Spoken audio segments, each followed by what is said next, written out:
The real Mahabharat भगवत ज्ञान पर्व अध्याय 99। नारद जी के द्वारा पाताल लोक का प्रदर्शन।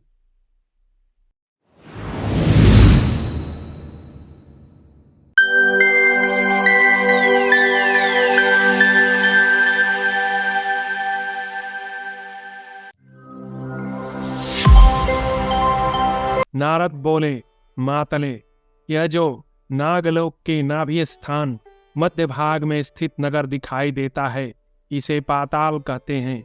इस नगर में दैत्य और दानव निवास करते हैं।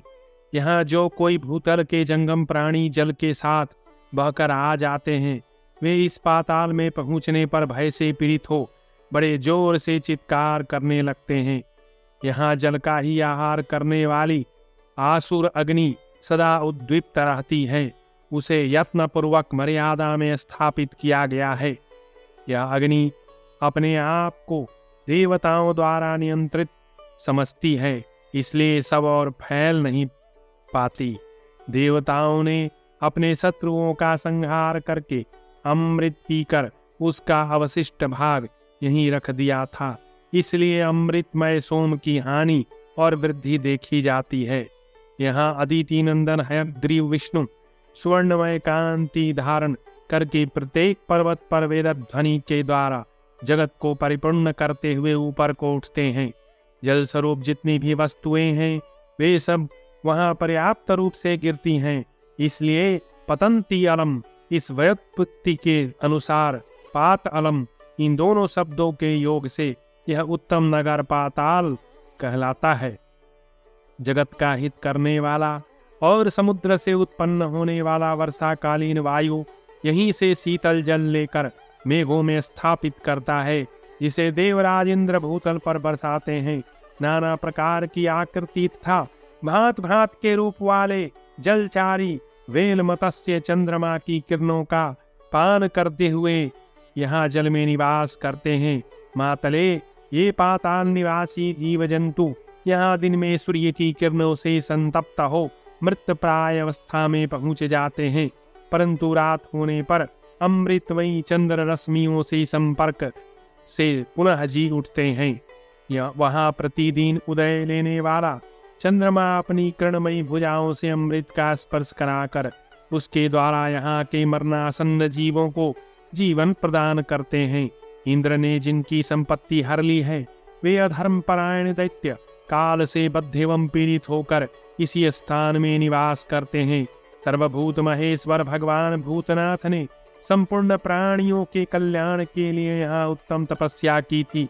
वेद पाठ से दुर्बल हुए तथा प्राणों की परवाह न करके तपस्या द्वारा स्वर्गलोक पर विजय पाने वाले गोव्रतधारी ब्राह्मण महर्षिगण यहाँ निवास करते हैं। जो जहाँ कहीं भी सो लेता है, जिस किसी फल मूल आदि से भोजन का कार्य चला लेता है तथा वलकल आदि जिस किसी वस्तु से भी शरीर को ढक लेता है, वही यहाँ गोव्रतधारी कहलाता है। यहाँ नागराज एरावत बामन कुमुद और अंजन नामक श्रेष्ठ गज सुप्रतीक के वंश में उत्पन्न हुए हैं। जल के भीतर यह एक अंडा रखा हुआ है, जो यहाँ अपनी प्रभा से उद्भासित हो रहा है। जब से प्रजाजनों की सृष्टि आरंभ हुई है, तब से लेकर अब तक यह अंडा न तो फूटता है, न अपने स्थान से इधर उधर जाता है। इसकी जाति अथवा स्वभाव के विषय में कभी किसी को कुछ कहते नहीं सुना है। इसके पिता और माता को भी कोई नहीं जानता। मातले कहते हैं, प्रलय काल में इस अंडे के भीतर से बड़ी भारी आग प्रकट होती है, जो चराचर प्राणियों सहित समस्त त्रिलोकी को भस्म कर डालेगी। नारद जी का यह भाषण सुनकर मातली ने कहा, यहाँ मुझे कोई भी वर पसंद नहीं आया, अतः शीघ्र ही अन्यत्र कहीं चलिए। हिरण्यपुर का दृग्दर्शन और वर्णन अध्याय 100। नारद जी कहते हैं, मातले, यह हिरण्यपुर नामक श्रेष्ठ नगर विशाल नगर है, जहाँ सैकड़ों मायाओं के साथ विचरने वाले दैत्य और दानवों का निवास स्थान है। असुरों के विश्वकर्मा मैंने अपने मानसिक संकल्प के अनुसार महान प्रयत्न करके पाताल लोक के भीतर इस नगर का निर्माण किया है। यहाँ सहस्रों मायाओं का प्रयोग करने वाले और महान बल पराक्रम से संपन्न वे सूरवीर दानव निवास करते हैं, जिन्हें पूर्व काल में अवध्य होने के कारण वरदान प्राप्त हो चुका है। इंद्र, यम, वरुण, कुबेर तथा और कोई देवता भी इन्हें वश में नहीं कर सकता। मातले, भगवान विष्णु के चरणों से उत्पन्न हुए कालखंज नामक असुर तथा ब्रह्मा जी के पैरों से प्रकट हुए बड़ी बड़ी दाढ़ों वाले भयंकर वेग से युक्त प्रगतिशील पवन के समान पराक्रमी एवं माया बल से संपन्न नैऋत्य और यातुधान इस नगर में निवास करते हैं। यहीं निवात कवच नामक दानव निवास करते हैं, जो युद्ध में उन्मत्त होकर लड़ते हैं। तुम तो जानते ही हो कि इंद्र भी इन्हें पराजित करने में समर्थ नहीं हो रहे हैं। मातले, तुम्हारा पुत्र गोमुख तथा पुत्र सहित सचिपति देवराज इंद्र अनेक बार इनके सामने से मैदान छोड़कर भाग चुके हैं। मातले, देखो इनके ये सोने और चांदी के भवन कितनी शोभा पा रहे हैं। इनका निर्माण शिल्प शास्त्रीय विधान के अनुसार हुआ है तथा ये सभी महल एक दूसरे से सटे हैं। इन सब में वैदुर्य मणि जड़ी है, जिससे इनकी विचित्र शोभा हो रही है। स्थान स्थान पर मूंगों से सुसज्जित होने के कारण इनका सौंदर्य अधिक बढ़ गया है। आग के फूल और स्फटिक मणि के समान ये उज्ज्वल दिखाई देते हैं तथा उत्तम हीरो से जटित होने के कारण इनकी दीप्ति अधिक बढ़ गई है। इनमें से कुछ तो मिट्टी के बने हुए से जान पड़ते हैं, कुछ पद्म रागमणि द्वारा निर्मित प्रतीत होते हैं, कुछ मकान पत्थरों के और कुछ लकड़ियों के बने हुए दिखाई देते हैं। ये सूर्य ताप प्रज्वलित अग्नि के समान प्रकाशित हो रहे हैं। मणियों की झालरों से इनकी विचित्र छटा दृष्टिगोचर हो रही है। ये सभी भवन ऊंचे और घने हैं। हिरण्यपुर के ये भवन कितने सुंदर हैं, किन किन द्रव्यों से बने हैं, इसका निरूपण नहीं किया जा सकता। अपने उत्तम गुणों के कारण इनकी बड़ी प्रसिद्धि है। लंबाई, चौड़ाई था सर्वगुण संपन्नता की दृष्टि से ये सभी प्रशंसा के योग्य हैं। देखो, दैत्यों के उद्यान एवं क्रीड़ा स्थान कितने सुंदर है। इनकी सैयाएं भी इनके अनुरूप है। इनके उपयोग में आने वाले पात्र और आसन भी रत्न जटित एवं बहुमूल्य है। यहाँ के पर्वत मेघों की घटा के समान जान पड़ते हैं। वहां से जल के झरने गिर रहे हैं।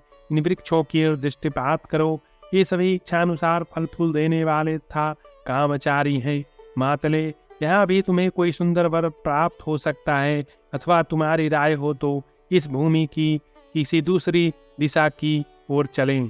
तब ऐसी बातें करने वाले नारद जी से मातली ने कहा, देवर्षि, मुझे कोई ऐसा कार्य नहीं करना चाहिए जो देवताओं को अप्रिय लगे। यद्यपि देवता दानव परस्पर भाई हैं, तथापि इनमें सदा बैर भाव बना रहता है। ऐसी दशा में मैं शत्रु पक्ष के साथ अपनी पुत्री का संबंध कैसे पसंद करूंगा। इसलिए अच्छा यही होगा कि हम लोग किसी दूसरी जगह चलें। मैं दानवों से साक्षात्कार भी नहीं कर सकता। मैं यह भी जानता हूँ कि आपके मन में हिंसात्मक कार्य, युद्ध का अवसर उपस्थित करने की प्रबल इच्छा रहती है। गरुड़ लोक तथा गरुड़ की संतानों का वर्णन, अध्याय 101। नारद जी कहते हैं, मातले, यह सर्पभोजी गरुड़वंशी पक्षियों का लोक है, जिन्हें पराक्रम प्रकट करने, दूर तक उड़ने, महान भार ढोने में तनिक भी परिश्रम नहीं होता। देव सारथी मातले, यहाँ विंतानंदन गरुड़ के 6 पुत्रों ने अपनी वंश परंपरा का विस्तार किया है, जिनके नाम इस प्रकार है: सुमुख, सुनामा, सुनेत्र, सुवर्चा, सुरुच तथा पक्षीराज सुबल।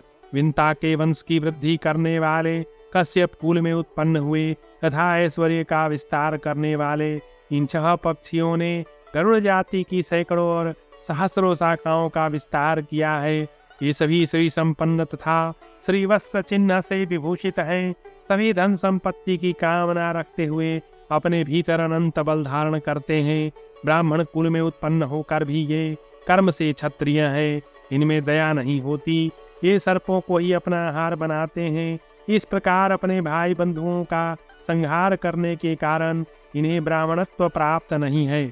मातले, अब मैं इनके कुछ प्रधान व्यक्तियों के नाम बताऊंगा, तुम श्रवण करो। इनका कुल भगवान विष्णु का पार्षद होने के कारण प्रशंसनीय है।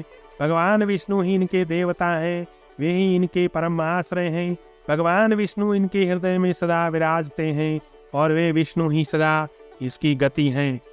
सुवर्णचूड़, नागासी, दारुण, चंडतुंडक, अनिल, अनल, विशालाक्ष, कुंडली, पंकजित, व्रज, विषकंभ, वैनतेय वामन वातवेग दिशा चक्षु निमेश अनिमिष त्रियाव सप्तराव वाल्मीकि द्वीपक दैत्यद्वीप सरित द्वीप सारस पद्मकेतन सुमुख चित्रकेतु चित्रवह अनघ मेहृत कुमुक्ष दक्ष सर्पांत सहभोजन गुरुभार कपोत सूर्यनेत्र चिरांतक विष्णुधर्मा कुमार परिब्रह हरि सुस्वर मधुपर्क हेमवर्ण मालय मातरिश्वा निशाकर था दिवाकर। इस प्रकार संक्षेप से मैंने इस मुख्य गरुड़ संतानों का वर्णन किया। ये सभी यशस्वी तथा महाबली बताए गए हैं। मातले, यदि इनमें से तुम्हारी कोई रुचि हो तो बताओ, अन्यत्र चले।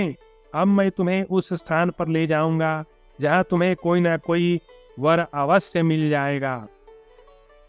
सुरभि और उनकी संतानों के साथ रसातल के सुख का वर्णन। अध्याय 102। नारद जी बोले, मातले, यह पृथ्वी का 7वां तल है जिसका नाम रसातल है। यहाँ अमृत से उत्पन्न हुई गोमाता सुरभि निवास करती है। ये सुरभि पृथ्वी के सार तत्व से प्रकट 6 रसों के सार भाग से संयुक्त एवं सर्वोत्तम अनिर्वचनीय एक रस रूप क्षीर को सदा अपने आस्तनों से प्रवाहित करती है। पूर्व काल में जब ब्रह्मा अमृत प्राण करके तृप्त हो उसका सार भाग अपने मुख से निकाल रहे थे, उसी समय उनके मुख से अनिंदिता सुरभि का प्रादुर्भाव हुआ। पृथ्वी पर निरंतर गिरती हुई इस सुरभि के क्षीर की धारा से एक अनंत हद बन गया। इसे क्षीर सागर कहते हैं। वह परम पवित्र है। क्षीर सागर से जो फेन उत्पन्न होता है वह पुष्प के समान जान पड़ता है। वह फेन क्षीर समुद्र के तट पर फैला रहता है, जिसे पीते हुए फेन पक संज्ञक बहुत से मुनि श्रेष्ठ इस रसातल में निवास करते हैं।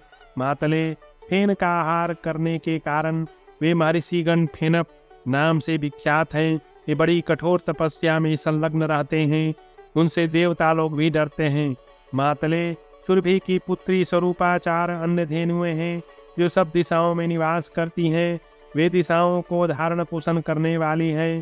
स्वरूपा नाम वाली धेनु पूर्व दिशा को धारण करती है तथा उससे भिन्न दक्षिणा दिशा का अंशिका नाम वाली धेनु धारण पोषण करती है। मातले, महाप्रभावशालिनी विश्वरूपा सुभद्रा नामक सुरभि कन्या के द्वारा वरुण देव की पश्चिम दिशा धारण की जाती है। चौथी धेनु का नाम सर्वकाम दुधा है। मातले, यह धर्मयुक्त कुबेर संबंधिनी उत्तर दिशा का धारण पोषण करती है।